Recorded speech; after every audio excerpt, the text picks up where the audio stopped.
प्यारे बच्चों, good morning. कक्षा 8 विज्ञान विषय चैप्टर 17 तारे एवं सौर परिवार पाठ से आज हम 4 प्रश्न करने वाले हैं।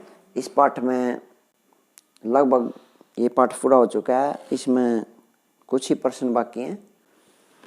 इसके अलावा हम थोड़े बड़े क्वेश्चन करेंगे। प्रश्न नंबर 1, उल्काएं क्या हैं?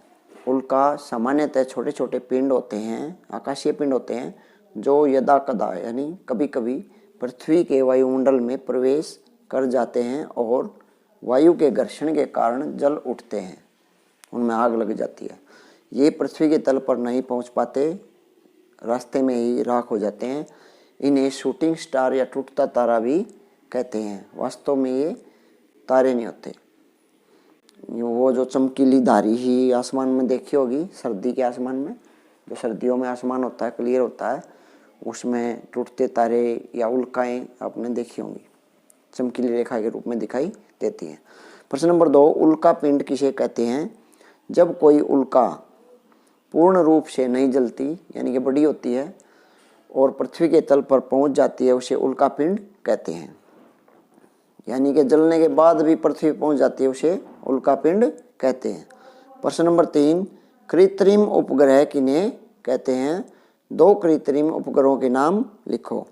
मानव द्वारा बनाए गए उपग्रह जो पृथ्वी की परिक्रमा करते हैं कृत्रिम उपग्रह कहलाते हैं। सैटेलाइट भी बोलते हैं इनको। उदाहरण के लिए कृत्रिम उपग्रह कौन से हैं? भारत का सबसे पहला कृत्रिम उपग्रह आर्यभट्ट है। भाई आर्यभट्ट एक वैज्ञानिक था, गणितज्ञ भी था, उसके नाम पर रखा गया। कल्पना चावला के नाम पर कल्पना 1, IRS, इनसैट, एजुसैट, जो आजकल अपने डिपार्टमेंट में, एजुकेशन डिपार्टमेंट में, स्कूलों में एजुसैट चल रहा है।